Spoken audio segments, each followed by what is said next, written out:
carbon and its compounds.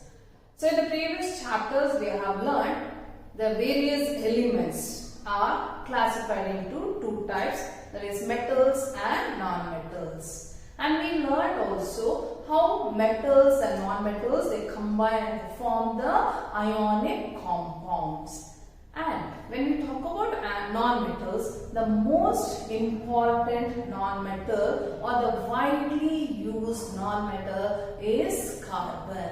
That's why we're going to learn about carbon and its compound, because carbon forms several compounds. We see around us, we come across with various substances which are made up of carbon, which contain carbon. Maybe it may be a soap, it may be a shampoo, or the oil or ghee, paint, or different fuels which we are using. They all contain carbon. So carbon is an element which is a solid state. So carbon is an element which is a solid state. Okay. So the atomic means the symbol of carbon. The element carbon or the elemental form of carbon. The elemental form of carbon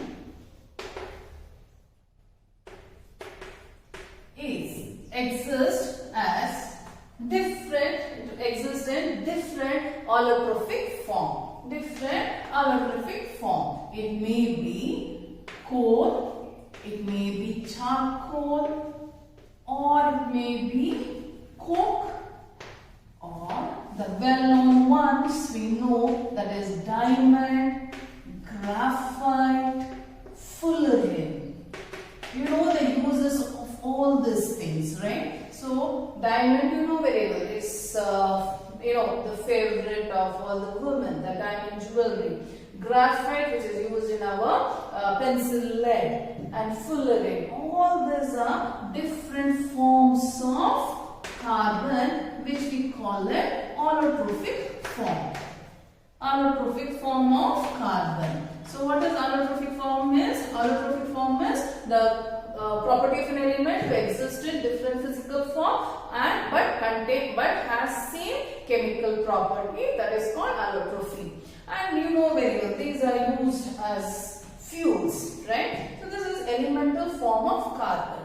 When we discuss about the combined state or compounds of carbon, when we talk about compounds of carbon, we know carbon dioxide, calcium carbonate, sodium carbonate, or sodium bicarbonate, or sodium hydrogen carbonate. These are the different compounds of carbon, right? And you know the uses, right? Carbon dioxide is very much essential for the plant for photosynthesis process. Calcium carbonate, which is nothing but a marble. Marble, the historical monument, Taj Mahal, it is built with the help of marble, that is calcium carbonate.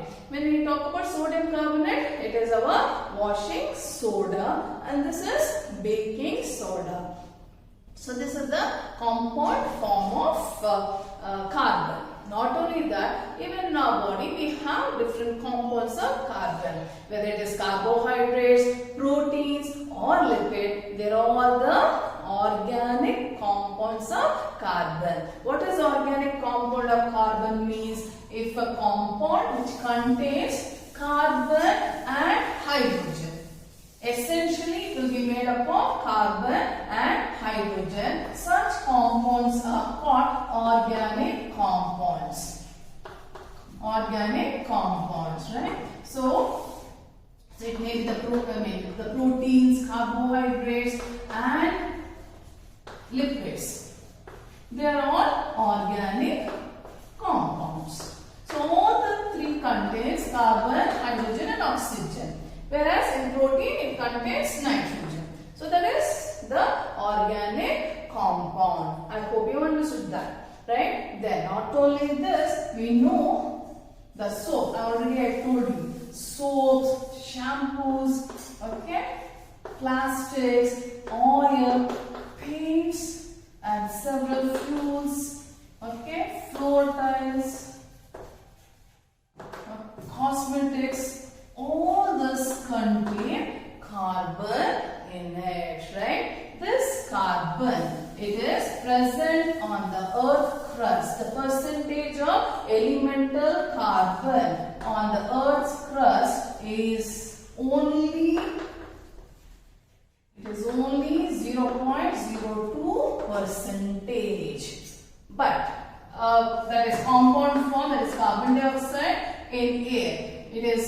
around 0.03% by volume in air.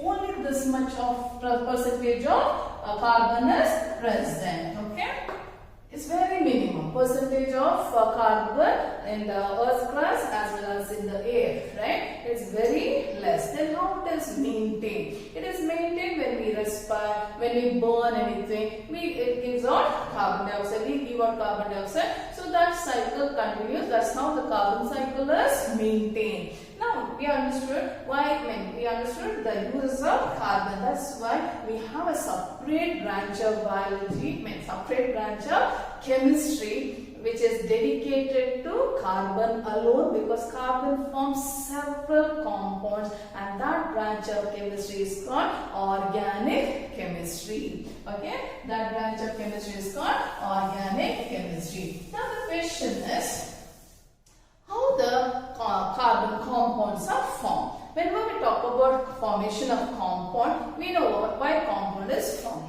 A compound is formed to become stable. To gain stability, to attain stability, they form the compound. They undergo reaction and they form the compound. So let us see which are the different compounds which are formed. Already we have learned in detail. So they form either form ionic compound. So what is this ionic compound? Ionic compounds are formed by forming the ionic bond.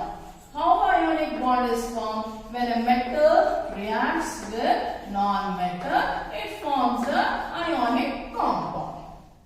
So in ionic compound, what happens? The metals always gives off electrons. It always gives off electrons, and the non-metal will receive the electron and they become stable. One example I just give you, that is, before I start with what is the other compound, right? So we know about sodium, we know potassium, magnesium, aluminium, right? So when you see their atomic number, sodium is 11, and when we put the electronic configuration, we know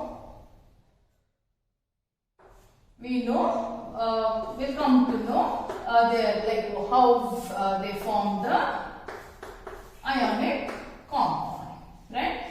So this is the electronic configuration of these elements. Sodium is 11, that is 281, potassium is 2881, that is 19, and magnesium is 282, and aluminium is 3. And coming to chlorine, 287 because atomic number is 17, and sulfur is 286, like this, right? So when we look at the elements here, if the sodium gives off 1 electron, it becomes stable. It will get octet configuration. So what it will do? It will try to give off that valence electron. You know what is valence electron? Valence electron is the electron which is present in the outermost shell. Okay? So it can give off 1 electron and become stable. And aluminium can give off 3 electrons. Coming to chlorine. Chlorine, can it give 7 electrons? No, it cannot give 7 electrons, because already we have learned the maximum amount of electron an element can give off, transfer, is only 3, not more than 3. Why not more than 3? Because it needs more energy. More energy is required to remove the electron. So here what happens? They can only accept the electron. That's why when sodium gives off 1 electron and it forms sodium chloride, the ionic compound, and it becomes stable. So that is what we learned in the previous lesson about ionic bond and ionic compound. Now let us talk about carbon now. So we are talking about carbon. So let us see what is carbon, atomic number, and how it gains stability. We are learning here how carbon forms so many compounds. Okay. So let us talk about carbon. So symbol of carbon is C. So what is the atomic number of carbon? It is 6. So let us distribute the electrons. So it is 2 and 4. So what is the valence electron here? Valence electron is 4. Now, do you think the carbon can give off 4 electrons? If it gives off 4 electrons, it will become cation plus 4. It has given 4 electrons. Okay? You think it can give off these 4 electrons? No, already I told you it needs lot of energy to remove the electron. That much of energy is not possible for, that's why it's not possible for give off that 4 electron. That much of energy is not, they cannot overcome that energy, and that 4 electrons cannot be given off. So this condition is not possible. Now, what is the other condition? It can accept 4 electrons from some other elements. If it obtains 4 electrons from some other element, then you know it will become anion. Isn't it? Is it possible? No, right? Why is not possible? One reason already we know that no other elements can give 4 electrons. Imagine if it is possible, if it gets 4 electrons. So what will happen? The number of protons here is 6. And now it has gained the 4 electrons. Okay, already 6 electron was there. Now it has gained 4 more electrons. So number of electron will become how much? It will become 10. It will become 10. Proton is 6, electrons are 10. Do you think the 6 protons can it hold the 10 electron? Highly impossible. It is like one teacher looking after 100 children in the ground or in the classroom. Do you think one teacher can manage 100 children in a classroom? Not possible, right? If it is only a small group, one teacher and 25 children are there in the classroom, the teacher can see what is happening and the teacher can help also. Here, what happens? One teacher and 100 students. So you know how the teacher can control the class. It's not possible. Same thing here also. 6 protons are there. 10 electrons are there. It cannot hold the electron and they cannot form they will not get the stability. So this is also not possible. This is also not possible. So what should carbon do? So carbon opts for one more bond formation. That bond formation we call it covalent bond. We call that covalent